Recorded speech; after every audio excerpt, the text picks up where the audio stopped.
হরে কৃষ্ণ কৃষ্ণ কৃষ্ণ হরে হরে, হরে রাম রাম রাম হরে হরে। সকলে বলুন আনন্দে, হরে কৃষ্ণ কৃষ্ণ কৃষ্ণ হরে হরে, হরে রাম রাম রাম হরে হরে। শ্রীমান চৈতন্য মহাপ্রভুর আবির্ভাব তিথি আপনারা খুব সুন্দর করে পালন করেছেন। অনেকে প্রশ্ন করছেন যে প্রভু, আমি পুরা উপবাস থাকতে পারিনি, দুপুরের দিকে একটু জল খেয়েছিলাম, কেউ বলছে একটু ফল খেয়েছিলাম। আমি বললাম কোনো অসুবিধে নেই, আপনারা যে করেছেন শরীর খারাপ অবস্থা, এটাই সবথেকে বড় জিনিস। আর অনেকের শরীর খারাপ নেই, তবু তার মন বলছে খেতে, তাই খেয়েছে। অসুবিধে নেই। আমরা শ্রীমান চৈতন্য মহাপ্রভুর 540 আবির্ভাব তিথি পালন করলেন। তাই বৈষ্ণবদের ক্ষেত্রে এটা নতুন বৎসর, 540 গৌরাব্দ। তাই এই 540 গৌরাব্দতে আমরা নতুন উদ্যমে ভক্তি জীবন শুরু করব, এবং যারা যারা ভক্তি জীবন শুরু করেননি, করব বলে মনে করছেন, তারাও করতে পারেন। আসলে ভক্তি জিনিসটা কঠিন নয়, বুঝেছেন?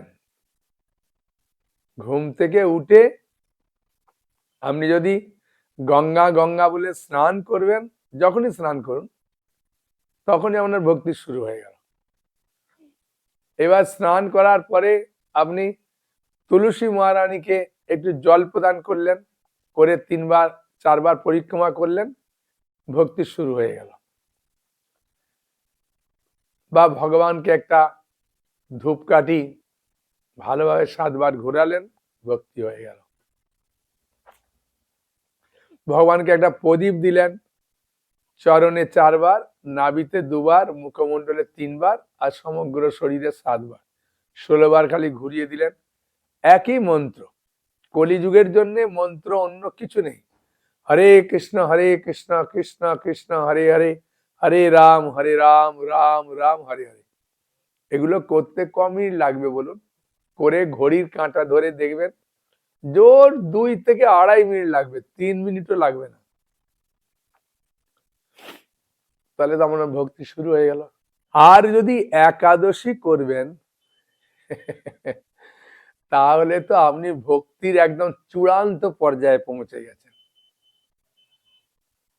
আর একাদশী মাত্র মাসে 2 দিন। অনেকে মনে করেন যে একাদশীর দিন আমি তো ভাত খেতে পারবো না, রুটি খেতে পারবো না, মুড়ি খেতে পারবো না, তাই খাওয়ারও কিছু নাই, তাই আমি যে পরিশ্রম করি আমার শরীর খারাপ হবে, আমি দুর্বল হয়ে পড়ব, বিভিন্ন ভাবে চিন্তা করে। কিন্তু একাদশীর দিনে যে খাবার আছে, সেই খাবারগুলো যদি আপনি শুনবেন, তাহলে মনে হবে যে বছরে আমি প্রতিটা একাদশী করব, কোনো একাদশী আমি বাদ দেব না। বুঝেছেন? এখন প্রশ্ন হচ্ছে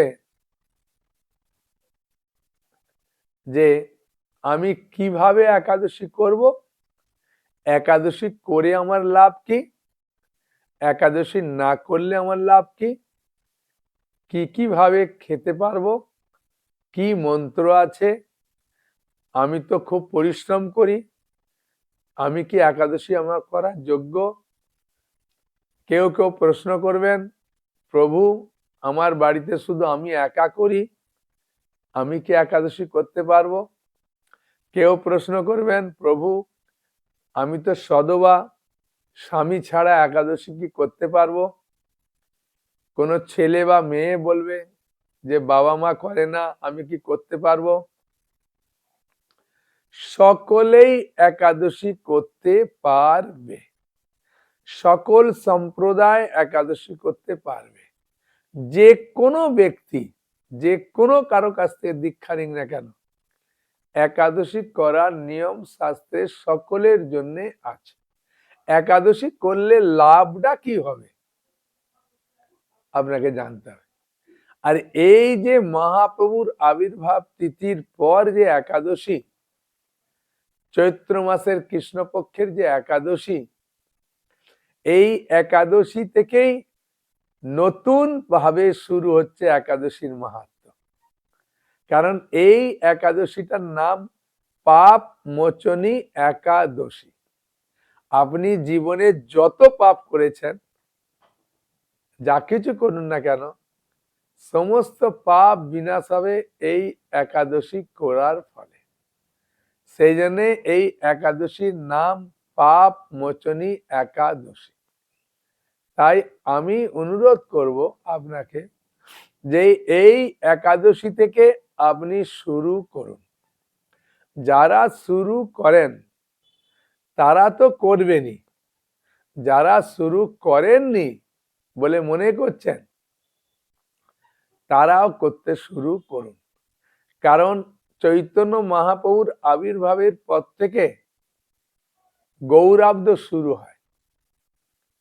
ওই জন্য আমরা 540 গৌরাব্দতে আছি। কেউ কেউ বলতে পারেন প্রভু বৈশাখ মাস তো আমাদের প্রধান মাস, প্রথম মাস হলেও যেহেতু আপনি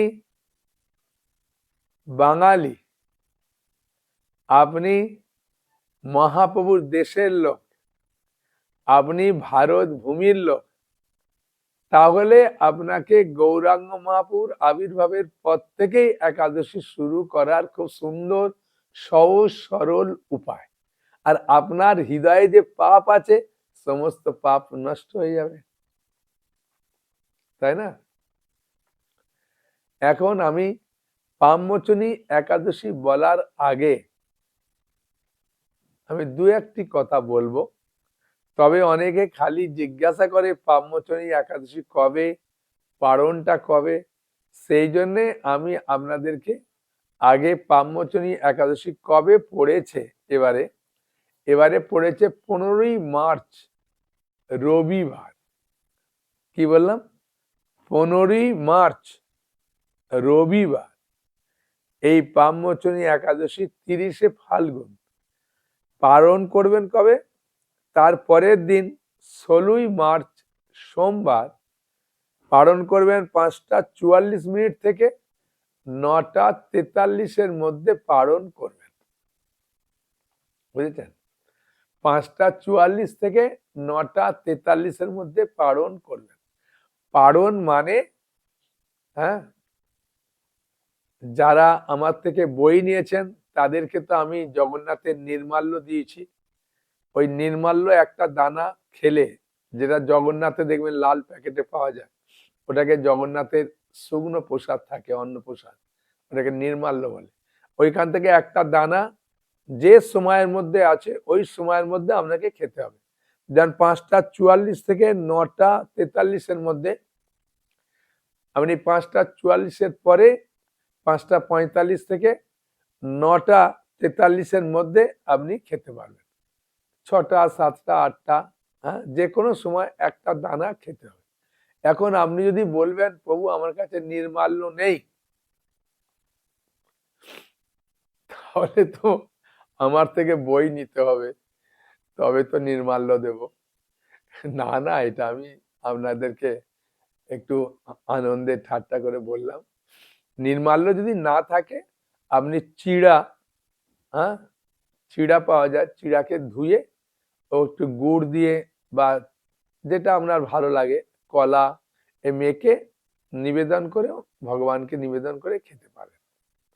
মানে যেগুলো খাওয়া নিষিদ্ধ ছিল ওই জিনিসের একটু খেলেই আপনার পালন হয়ে যায়, মানে একাদশীটা ভঙ্গ করা হয়। হ্যাঁ, কেউ কেউ বলেন প্রভু আমি চাকরি যাই, আমি অন্ন ভোগ লাগাই, অন্ন খেয়ে যাই, হবে, কোনো অসুবিধা নেই। অন্ন, রুটি, হ্যাঁ, ডাল। কেউ কেউ বলছেন প্রভু আমার ওইসব বানাবার সময় নেই, আমি ছাতু খাই। আমি ঠিক আছে, ছাতু খান। হ্যাঁ, বলছে ছাতু, আমি ছাতু খেলেও আপনার ভঙ্গ হয়ে যায়। হুম, একাদশীটা কোনো অসুবিধা নেই, মানে পালন হয়ে গেল। হ্যাঁ, মানে কতজন কত রকম, কেউ বলে বউ সুজি রান্না করে দিই আমি, হবে। হ্যাঁ, ভগবানকে সুজি বা হালুয়া, হ্যাঁ, দিয়ে পালন করেন, হবে। হুম, কোনো অসুবিধা নেই, যে কোনো শস্য দানা দিয়ে করলে হবে। যেগুলো খাওয়া নিষিদ্ধ ছিল ওইগুলো ছাড়া যে কোনো কিছু ভগবানকে নিবেদন করে তার প্রসাদ হিসাবে খেলে হবে।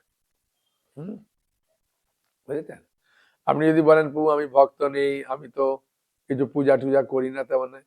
চিড়াকে ভিজিয়ে এ দিয়ে আপনার বাড়িতে যে গৌনিতায় আছে, রাধা মাধব আছে, নৃসিংহদেব আছে, পঞ্চতত্ত্ব আছে, এই লক্ষ্মী নারায়ণ আছে, যা কিছুকে দেবীকে নয়, ওই ভগবানকে দিয়ে তুলসী পত্র আগের দিন তুলতে হবে। তুলসী পত্র কিন্তু দ্বাদশীর দিন তোলা নিষিদ্ধ। হ্যাঁ, বুঝেছেন? আগের দিন তুলে রাখবেন, ওর শুকনো হলে অসুবিধা নেই, দিয়ে ভোগ লাগিয়ে দিলেন। হুম, আর বলবেন প্রভু ভোগ লাগাবারও মন্ত্র জানি না, হরে কৃষ্ণ কৃষ্ণ কৃষ্ণ হরে হরে, হরে রাম রাম রাম হরে হরে 3 বার উচ্চারণ করবেন। হ্যাঁ, করুন, দেখবেন কি আনন্দ পাবেন। মাসে মাত্র 2টো দিন, ঠিক আছে? এখন একাদশীর মাহাত্ম্যটা বলি, তারপরে আমি আপনাদেরকে কি খাবেন, কিভাবে করবেন, সধবা করতে পারে কিনা, না বিধবারা করে, না 1 বছর করে, হ্যাঁ, কেউ মারা গেলে, আমি সূচি আছি, আমি অসুচি আছি, আমি করতে পারবো কিনা, আমি চা খাই, আমি করতে পারবো কিনা, আমি আমিষ খাই, আমি করতে পারবো কিনা, আমি নেশা ভান করি, আমি করতে পারবো কিনা, সব আমি বলবো। আগে ব্রাহ্মচনী একাদশী শ্রবণ করুন, দেখবেন খুব আনন্দ পাবেন। কারণ শ্রীমান চৈতন্য মহাপ্রভু তার মা কে বলছেন যে একাদশী করার জন্য। তার আগে চৈতন্য মহাপ্রভুর মা করতেন না, বাবা করতেন না, তখন মা বাবা দুজনেই বেঁচে ছিলেন। হুম, চৈতন্য চরিতামৃত যদি আপনাদের কাছে থাকবে, তাহলে আমি বলবো এই যে চৈতন্য চরিতামৃত, এবারে তো দোল পূর্ণিমায় চৈতন্য চরিতামৃত প্রচুর বিক্রি হলো, 2500 টাকা, হ্যাঁ, 2595 টাকা, হ্যাঁ, ছিল চৈতন্য চরিতামৃতের দাম, সেই জন্য প্রচুর মানুষ নিল। একবারে প্রায় 15 দিন ধরে চললো 2595 টাকা চৈতন্য চরিতামৃত। হম, খালি দোল পূর্ণিমার দিন, হ্যাঁ, তার আগের দিন পরের দিন মহারাজ বললেন 95 টাকাটা কমিয়ে দাও, 2500 টাকা বিক্রি করো, তা প্রচুর। তাই চৈতন্য চরিতামৃত আমাদের কাছে আছে, তাই আপনারা খুলবেন। আদি লীলার 15 পরিচ্ছেদ 8 আর 9 নম্বর 2টি শ্লোক আমরা পাঠ করব। হ্যাঁ, বা 9 নম্বর 3টে শ্লোক পাঠ করতে পারি, 10 নম্বর শুনুন। একদিন মাতার পদে করিয়া প্রণাম, প্রভু কয়ে মাতা মরে দেহ একদান। একদিন শ্রীমন চৈতন্য মহাপ্রভু তার মায়ের পায়ে প্রণতি নিবেদন করে বলেছিলেন, মা আমাকে তুমি একটি দান দেবে। হ্যাঁ, এগুলো যদি ছোট ছেলে মেয়েরা মাকে বলে, মা বাবার অবশ্যই করা উচিত। এই মহাপ্রভু শিক্ষা দিচ্ছেন। মাতা বলে, তাই দিব যা তুমি মাগিবে, প্রভু কয়ে একাদশীতে অন্ন না খাইবে। একাদশী দিনে অন্য কিছু খাবেন না। হ্যাঁ, বুঝেছেন? শচী কয়ে না খাইব, ভালোই কইলা, সেই হইতে একাদশী করিতে লাগিলা। হ্যাঁ, তারপর থেকে সচিমা জগন্নাথ মিশ্র তারা একাদশী আরম্ভ করেছেন। তাই আমরা এটা চৈতন্য চরিতামৃতে আদি লীলা 15 পরিচ্ছেদের 8, 9, 10 3টে শ্লোক পাঠ করলাম। তা এখন ব্রাহ্মচনী একাদশীর মাহাত্ম্য বলি, তাহলে খুব আনন্দ পাবেন। হ্যাঁ,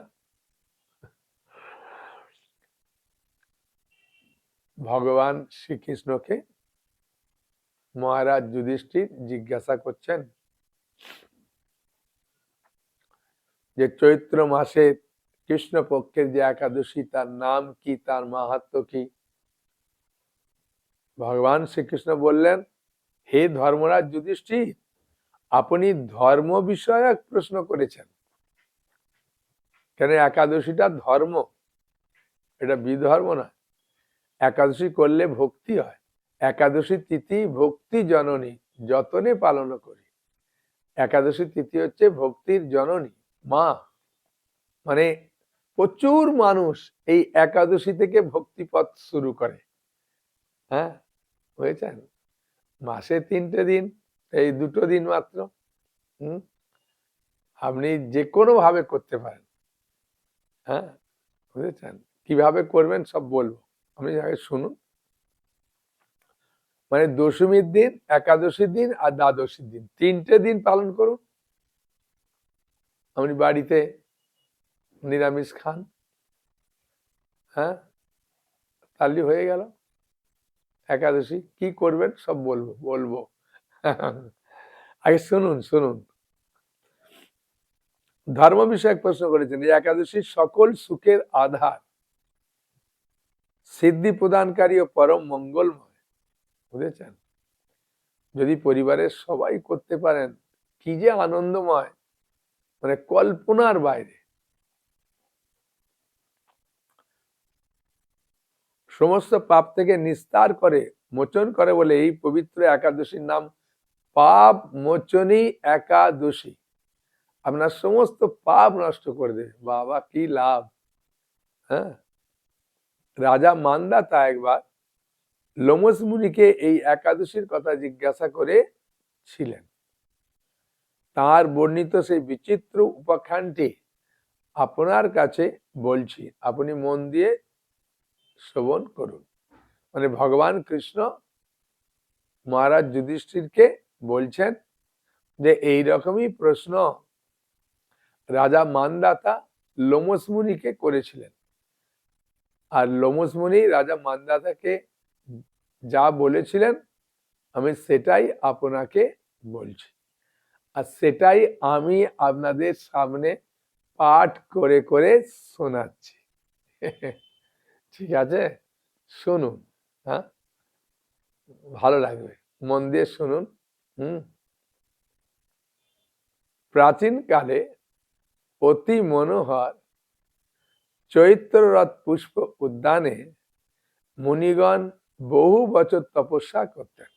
প্রাচীনকালে অতি মনোরম চৈত্ররথ পুষ্প উদ্যানে, একটা পুষ্প উদ্যান আছে, সেখানে ফুল গাছ অন্যান্য গাছে পূর্ণ, সেইখানে মুনিগণ বসে তপস্যা করতেন। একদিন মেধাবী নামে এক ঋষি কুমার, তার নাম কি? মেধাবী। সেই ঋষি কুমার সেখানে তপস্যা করছিলেন। আর মঞ্জু ঘোষা নামে এক সুন্দরী অপ্সরা তাকে বশীভূত করতে চাইল। কিন্তু ঋষির অভিশাপের ভয়ে সে অনেক দূর, 2 মাইল দূর থেকে সে অবস্থান করতে লাগলো এবং বীণা বাজিয়ে মধুর স্বরে সে গান করত। কারণ গানের শব্দ খুব সুন্দরভাবে ছড়িয়ে পড়ে অনেক দূরে। আমরা দেখেছি রাত্রিবেলা যদি গান গায়, সেই গ্রামের মাঠের ওপারে গান গায়, অনেক কিলোমিটার দূরে, তারও সুর সুন্দর সুরে ভেসে আসে। তাই মঞ্জু ঘোষা অপ্সরা 2 মাইল দূর থেকে মধুর সুরে বীণা বাজিয়ে গান করতে শুরু করলো। আর একদিন মঞ্জু ঘোষা মেধাবীকে দেখে কামবানে পীড়িতা হয়ে পড়ে। এদিকে ঋষি মেধাবীও অপ্সরার অনুপম সৌন্দর্য দেখে মুগ্ধ হন।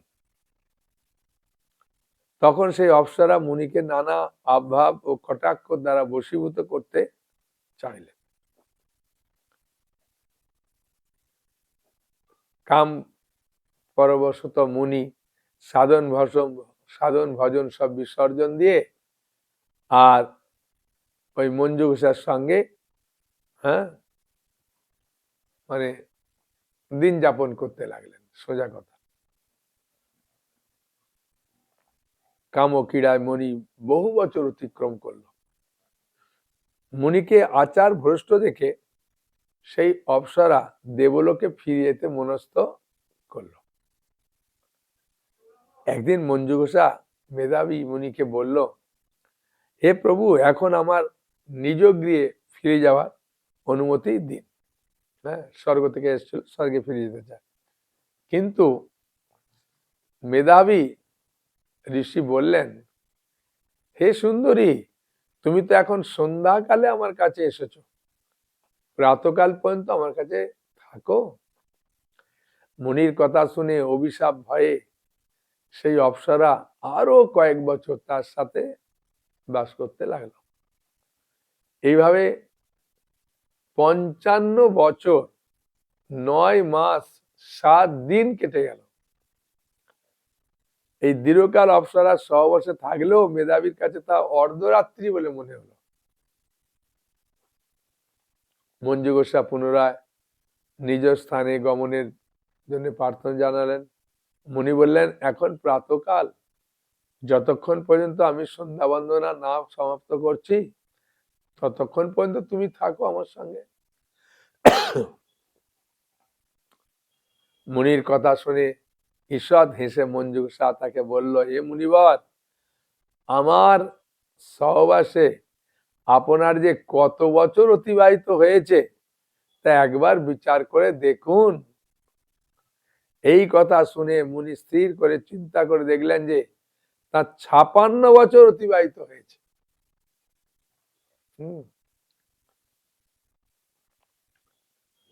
মুনি তখন মঞ্জু ঘোষের প্রতি ক্রোধ পরবশ হয়ে বললেন, রে পাপিষ্ঠ দুরাচারিণী, তপস্যার ক্ষয়কারিণী, তোমাকে দিক, তুমি পিচাসী হও। অভিশাপ দিয়ে দিলেন। মেধাবীর শাপে অপ্সরার শরীর বিরূপ প্রাপ্ত হলো। তখন সে অবনত মস্তকে মুনির কাছে পাপ মোচন উপায় জিজ্ঞাসা করল। মেধাবী তখন বললেন, এ সুন্দরী, চৈত্র মাসের কৃষ্ণ পক্ষিয়া পাপমোচনী একাদশী সর্ব পাপ ক্ষয়কারিণী, সেই ব্রত পালনে তোমার পিছাসত্ব দূর হবে। মেধাবী ঋষি মঞ্জু ঘোষা অপ্সরাকে একটা উপায় বললেন। আর মেধাবী ঋষি পিতার কাছে গেছে। পিতাকে গিয়ে বললেন, হে পিতা, এক অপ্সরার সঙ্গদোষে আমি মহাপাপ করেছি, এর প্রায়শ্চিত্ত কি, তা কৃপা করে আমাকে বলুন। উত্তরে চবন মুনি, মানে মেধাবী ঋষির পিতা হচ্ছে চবন মুনি। চবন মুনি বললেন, চৈত্র মাসের কৃষ্ণ পক্ষিয়া পাপমোচনী একাদশী ব্রতের প্রভাবে তোমার পাপ দূর হবে। পিতার উপদেশ শুনে মেধাবী সেই ব্রত ভক্তি ভরে পালন করল। তার সমস্ত পাপ দূর হলো। পুনরায় তিনি তপস্যার ফল লাভ করলেন। মঞ্জু ঘোষাও এই ব্রত পালনে পিছাসত্ব থেকে মুক্ত হয়ে দিব্য দেহে স্বর্গে গমন করলো। হে মহারাজ, ভগবান কৃষ্ণ বলছেন, হে মহারাজ, যারা এই পাপমোচনী একাদশী পালন করে তাদের পূর্বকৃত সমস্ত পাপ ক্ষয় হয়। পূর্বকৃত মানে আগে যা যা পাপ করেছেন সব নষ্ট হয়ে যাবে। জ্ঞাত সারে অজ্ঞাত সারে যা করেছেন। বাহ, খুব সুন্দর। এই ব্রতকথা পাঠ ও শ্রবণে সহস্র গোদানের ফল লাভ হয়। শুধু যদি শ্রবণ করবেন, এখন একবার শ্রবণ করলেন, একাদশীর দিনেও একবার শ্রবণ করবেন। এই ব্রত পাঠ এবং শ্রবণে সহস্র গোদানের ফল লাভ হয়। এখন একটা গরুর দাম কত? 1000 গরুর দানের ফল পাওয়া যাবে। হ্যাঁ, দুগ্ধবতী গোদানের ফল পাবেন। তাহলে চিন্তা করে দেখুন, এই একাদশী ব্রত আমাদের কত উপকার করে। আমরা জানতে অজান্তে যে কত পাপ করি তা আমরা জানি না। সেই হিসাব রাখে চিত্রগুপ্ত, বুঝেছেন? ভগবান শ্রীকৃষ্ণ একবার ঘুরতে ঘুরতে যমরাজের কাছে গিয়েছিলেন। আর যমরাজ প্রভু এসেছেন, সঙ্গে সঙ্গে সিংহাসন ছেড়ে উঠে দাঁড়িয়ে তাকে সম্ভাষণ জানিয়ে খুব সুন্দর নতুন সিংহাসনে বসিয়ে পদধৌত করেছেন। করার পরে যমরাজ জিজ্ঞাসা করছেন, প্রভু কি কারণে আপনি আমার কাছে এসেছেন? তখন ভগবান কৃষ্ণ হাসতে হাসতে বললেন, আমি এসেছি জাস্ট ঘুরতে। তোমার যে 18টা নরকের কথা বলা আছে, বিরাট বড় ডিপার্টমেন্ট, তোমার কেমন চলছে দেখার জন্য। হঠাৎ ভগবান কৃষ্ণ দক্ষিণ দিক থেকে আওয়াজ পেলেন, আর্তনাদ, বাঁচাও বাঁচাও বাঁচাও বাঁচাও। ভগবানের নামই তো হে কৃষ্ণ করুণা সিন্ধু দীনবন্ধু জগৎপথে গোপেশ গোপিকাকান্ত রাধাকান্ত নমস্তুতে, করুণা সিন্ধু। তাই যমরাজকে জিজ্ঞাসা করছেন, কি ব্যাপার? বলে, প্রভু যারা পাপ করেছে, বিভিন্ন নরকে বিভিন্ন পাপের শাস্তি আছে। ভাগবতমে পঞ্চমে স্কন্ধে খুব সুন্দর ভাবে এই নরকের বর্ণনা আছে। যাদের কাছে ভাগবত নেই, আমার কাছে অর্ডার করবেন, 3 মাস 4 মাস 5 মাসের টাকা দিতে পারবেন, কোনো অসুবিধা নেই। ঠিক আছে? তো ভাগবত নিয়ে পড়ুন, জানুন, কত আনন্দ পাবেন। আগে দেখতে সাবধান হতে পারবেন কিনা, যে না না বাবা আমি এই পাপগুলো করব না। আর যদি করে থাকেন যে এই পাপগুলো করেছি, তাহলে এই পাপমোচনী একাদশী করবেন, বা অন্যান্য একাদশী গুলো করলে একাদশীদের শুধু পাপ নষ্ট হয়। বহু একাদশীর মাহাত্ম আছে, অতএব চিন্তা নেই। আপনি পাপমোচনী একাদশী অর্ডার করলে পরের একাদশী থেকে পালন করতে পারেন, পড়তে পারেন, তখন আপনি ওই পাপ থেকে সব মুক্ত হয়ে যাবেন। পাপ থেকে মুক্ত হওয়ার সহজ সরল উপায় এই পাপমোচনী একাদশী থেকে একাদশী করা। এই একাদশীতে যখন ভগবান কৃষ্ণ গিয়েছিলেন এতে, কি বলছিলাম আমি যেন ভুলিয়ে গেলাম আপনাদের দেখে আনন্দে বলতে বলতে।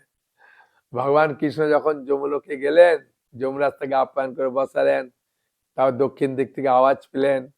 ভগবান কৃষ্ণ যখন জিজ্ঞাসা করলেন, বলে এরা পাপ করেছে, কষ্ট পাচ্ছে, কিন্তু ভগবানের হৃদয় এত করুণাময়, তিনি তখন যমরাজকে বললেন, এরা তো আমার সৃষ্ট জীব, এরা যদি কষ্ট পায়, কোনো ছেলে যদি মেয়ে কষ্ট পায়, বাবাও তো কষ্ট পায়, তা আমারও খারাপ লাগছে। বলে ভগবান কৃষ্ণ চোখ বন্ধ করে বসলেন। ভগবানের কৃষ্ণের ইচ্ছা মাত্র সবকিছু পূরণ হয়, সেখানে ভগবানের কার্যকলাপকে লীলা বলা হয়। তাই ভগবানের শরীর থেকে এক অপূর্বা সুন্দরী রমণী প্রকটিত হলেন। ভগবান কৃষ্ণ বললেন, তোমার নাম কি? না, আমার নাম একাদশী। ও, তোমার কাজ কি? না, এই একাদশী তিথি যদি কেউ শ্রদ্ধা সহকারে পালন করবে, তার সমস্ত পাপ নষ্ট হয়ে যাবে। তখন ভগবান কৃষ্ণ সেই কথা যমরাজের মাধ্যমে সমস্ত নরকে জানিয়ে দিলেন, আর সমস্ত নরকে এই একাদশী পালন করে সবাই উদ্ধার প্রাপ্ত হলেন। আর একাদশীতে যে পাপ পুরুষ থাকে, সেই পাপ পুরুষের অবস্থা খারাপ হয়ে গেল, যে ভাই কেউ নরকে নাই, আর এই জগতে ফিরে এসে সবাইকে একাদশী করতে বলছে, একাদশী করছে, এই জগতে মানুষ আর কেউ নরকে যাচ্ছে না। আর যমরাজের এত বড় ডিপার্টমেন্ট খালি হয়ে গেছে, তাই যমরাজও চিন্তিত ছিলেন। তাই পাপ পুরুষ এবং যমরাজ দুজনে মিলে ভগবান কৃষ্ণের কাছে গেলেন। তখন ভগবান কৃষ্ণ বললেন যে, একাদশী, তুমি তোমার এই একাদশী ব্রত করতে এই জগতের লোক, নরকের লোক সবাই উদ্ধার প্রাপ্ত হচ্ছে, কিন্তু এত বড় ডিপার্টমেন্ট আছে, ওদের চলছে না, বন্ধ হয়ে আছে। যমরাজের কত লোক কাজ করে, সব বেকার। কিছু তো আমাকে ওখানে কিছু পাঠাতে হবে। তখন একাদশী তিথি বললেন যমরাজ এবং ভগবান শ্রীকৃষ্ণকে, একাদশীর দিনে যদি পঞ্চশস্য কেউ গ্রহণ করে তাহলে তার মধ্যে পাপ প্রবেশ করবে এবং মৃত্যুর পর যমলোকে যাবে। সেই 5টা দানা শস্য কি না, চাল থেকে যা যা হবে সব নিষিদ্ধ, গম থেকে যা যা হবে সব নিষিদ্ধ, ডাল জাতীয় জিনিস থেকে যা হবে সব নিষিদ্ধ, সরিষা জাতীয় জিনিস থেকে যা হবে নিষিদ্ধ, আর জব জাতীয় জিনিস থেকে যা হবে নিষিদ্ধ। হ্যাঁ, একজন মাতাজি হঠাৎ প্রশ্ন করলো, প্রভু তাহলে আমি ভুট্টার ছাতু খাবো? আমার ছেলে এনে দেয়। আমি না না, যেগুলো বলবো ওইগুলোই খাবেন, ঠিক আছে? কেন সবগুলো তো বলা সম্ভব নয়। একজন মাতাজি বললেন, প্রভু আমার স্বামী রুটি ছাড়া বাঁচতে পারবে না, আমি তাহলে পানি ফলের রুটি করে দেবেন। হ্যাঁ, পানি ফলের যে আটা আছে না, সেই আটা রুটি খাওয়া যায়। এবং আপনি যদি বলেন গরম গরম আমি লুচি করে খাবো, তাও খাওয়া যায়, কিন্তু তেলটা ব্যবহার করবেন সন্দক, লবণ আর সূর্যমুখী তেল। হ্যাঁ, এই দুটো ব্যবহার করতে পারেন। হ্যাঁ, বুঝেছেন? বা বাদাম তেলও ব্যবহার করতে পারেন। দক্ষিণ ভারতে নারকেল তেল পাওয়া যায়, ওরা ব্যবহার করে। তা আমাদের এখানে তো এসব সব সুযোগ নেই, ঘি ব্যবহার করে। হ্যাঁ, তা আমাদের এখানে যেটা সুযোগ আছে, সূর্যমুখী তেল, সাদা তেল, ওইটাই ব্যবহার করবেন, আর সন্দক লবণ। একাদশীর দিনে আপনি খাবেন কুমড়ো, তো সব জায়গায় পাওয়া যায়। হ্যাঁ, কুমড়া, কাঁচা কুমড়া, পাকা কুমড়া, খুব সুন্দর সবজি করবেন। হ্যাঁ, 2-1টা আলুও দিতে পারেন। আর বাদামকে ভেজে দিলে তো আর কোনো কথাই নেই, খুব সুন্দর লাগবে। আর বাদামকে যদি আগের দিন ভিজিয়ে দেবেন, তারপরে প্রেসার কুকারে সিদ্ধ করে নেবেন, হ্যাঁ, তাহলে দেখবেন এত সুন্দরভাবে বাদামটা সিদ্ধ যদি হয়, খেয়ে দেখবেন এত আনন্দ লাগে আর খিদে পায় না। হ্যাঁ, আর যদি বলবেন গরম গরম আলু ভাজা করে খাবো, খেতে পারেন। সাবুকে আগের দিন ভিজিয়ে দিয়ে, হ্যাঁ, ওকে কলা দিয়ে গুড় দিয়ে খেতে পারেন মেখে। সাবুকে আলুর সঙ্গে খুব সুন্দর মেখে গরম গরম পকোড়া করে অনেকে, তারপরে ফ্রাই করে কপি খেতে পারে, আলু খেতে পারে। আলুকে ছোট ছোট দিয়ে আর ওই সাবুকে খুব সুন্দর কড়াই দিয়ে ফ্রাই করে অনেকে খায়। তারপরে আপনার যেটা ফল ভালো লাগে, যেটা খেলে শরীর আপনার ভালো থাকে, সেরকম 2-1টা ফল খাবেন, নারিকেল খাবেন। হ্যাঁ, একজন মাতাজি বলছে, প্রভু আমি ছানা খাই। আমি, খুব ভালো। হ্যাঁ, ছানা না কিনে বাড়িতে দুধ নিয়ে বলছে, প্রভু দুধও তো অনেক সময় সরিষার তেল বাটে দিয়ে ধোয়, আমি কি করবেন, কোন ধারে যাবেন? হ্যাঁ, বুঝেছেন? সেই জন্য যদি ভালো দুধ পাওয়া যায়, তাকে লেবু দিয়ে কাটিয়ে ছানা করে খান। অনেকে স্যালাড করে খুব সুন্দর, দই দিয়ে, আঙুর দিয়ে, আপেল, হ্যাঁ, খেজুর, এসব দিয়ে খুব সুন্দর মেখে একটু করে ফ্রুট স্যালাড করে। একজন বাচ্চা ছেলে বলছে, প্রভু আমি খালি বাদাম ভাজা খাই। আমি, তাই খান, মাকে বলবেন নাড়ু করে দিতে, নারকলের নাড়ু খাবেন। সেটা খাওয়ার জিনিস অনেক কিছু আছে, আপনি একবার কেন 3বার 4বার 5বার খান, কোনো অসুবিধা নেই। কিন্তু একাদশী করার সঙ্গে সঙ্গে আপনাকে হরিনাম করতে হবে। হরে কৃষ্ণ কৃষ্ণ কৃষ্ণ হরে হরে, হরে রাম রাম রাম হরে হরে। হ্যাঁ, অনেকে বলেন, প্রভু আমার কাছে জপমালা জবাব এক নেই, কি করব? তাহলে হাতে গাঁট গুনে করুন, আর নাহলে আমাদের কাছে 60 টাকা পুরা সেট পাওয়া যায় জপমালা। হ্যাঁ, নেন, ওই দিন একটু গীতা পড়ুন। শিলা প্রভুপাদের অনেক বই আছে, গীতা, ভাগবত, চৈতন্য চৈতন্য কিছু পড়ুন, হরিনাম করবেন, অবশ্যই করবেন। খালি আপনি দেখবেন যে সত্যি করে আমি সারা জীবন যতটা আনন্দ পাইনি, একাদশীতে সেই আনন্দ পেয়েছি, আপনি অনুভব করবেন। হুম, বুঝেছেন? একজন মাতাজি বলছেন, প্রভু আমার ছেলে মেয়ে কেউ করতে দেয় না। আমরা 4-5 জন মাতাজি একসঙ্গে করে একটা বাড়িতে যাই, ওখানে ওদের কাছে আমি 100 টাকা দিয়ে দিই, তা ওরা দুপুরে প্রসাদ দেয়, একটু পাঠ কীর্তন হয়, আমরা বসে একটু একাদশী মাহাত্ম্য পড়ি, তারপরে প্রসাদ খেয়ে চলে আসি।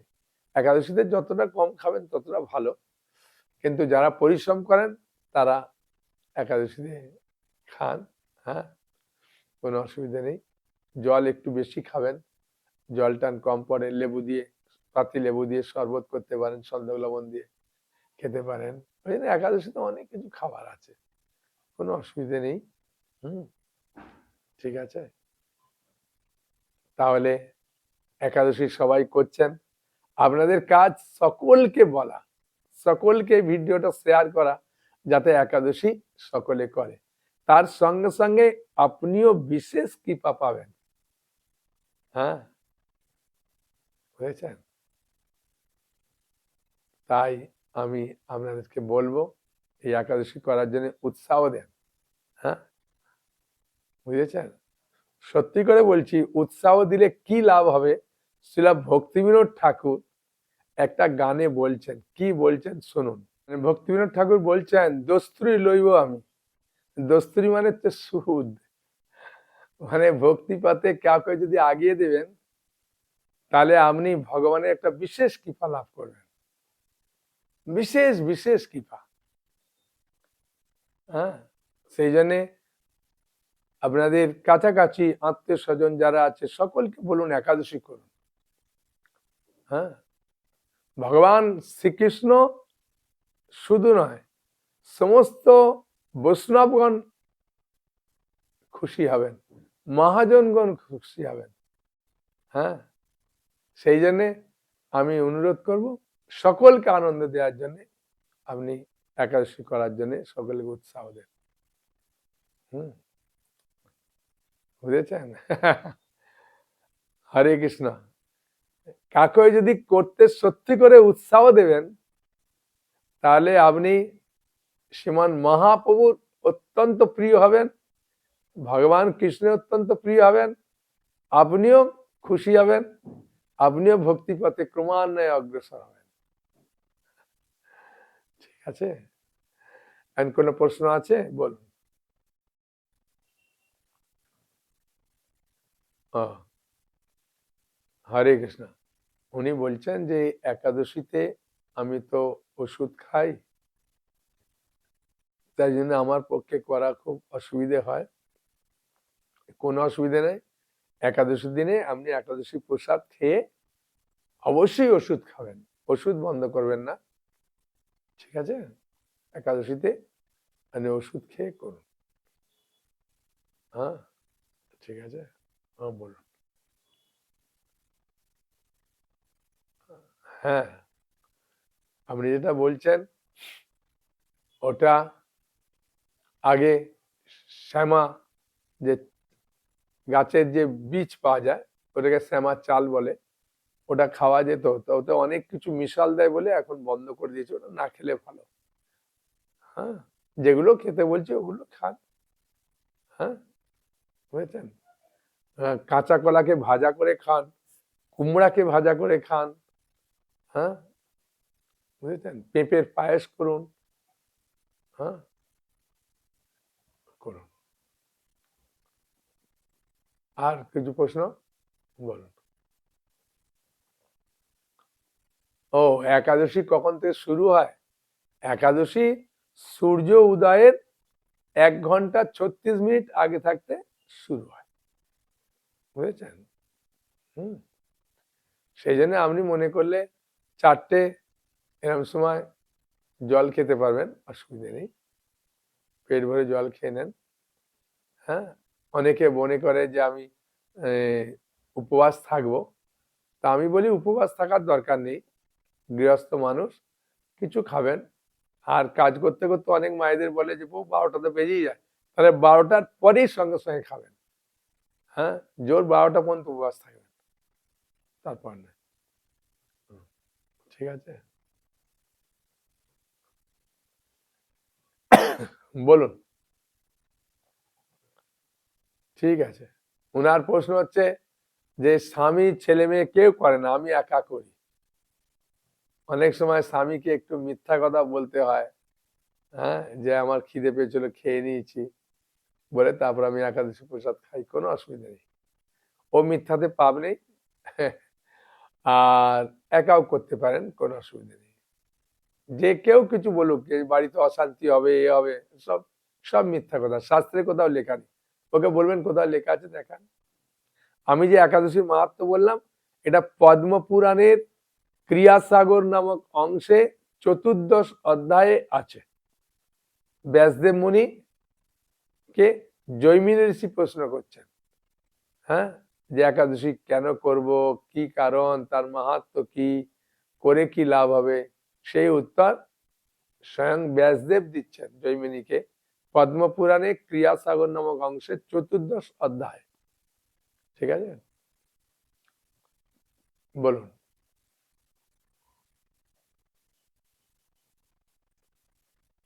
উনার প্রশ্ন হচ্ছে আমি কতক্ষণ হরিনাম করব, কতক্ষণ গীতা পড়বো, ভাগবত পড়বো, যখন সময় পাবেন তখন করবেন। ঠিক আছে, যখন সময় পাবেন। সারাদিনে একবারও 1-2 মিনিট 5 মিনিটও সময় পেলে পড়ুন। আর কাজ করতে করতে হরিনাম করুন, মনে মনে করবেন, হ্যাঁ, করুন। হরিনামটা একটু বেশি করে করতে হয়। মালা থাকলে, আমরা মালায় জপ করলে সব থেকে ভালো, কেন হরিনামের মাহাত্ম্য একাদশীতে সব থেকে বেশি। বলুন, আর কোনো প্রশ্ন আছে?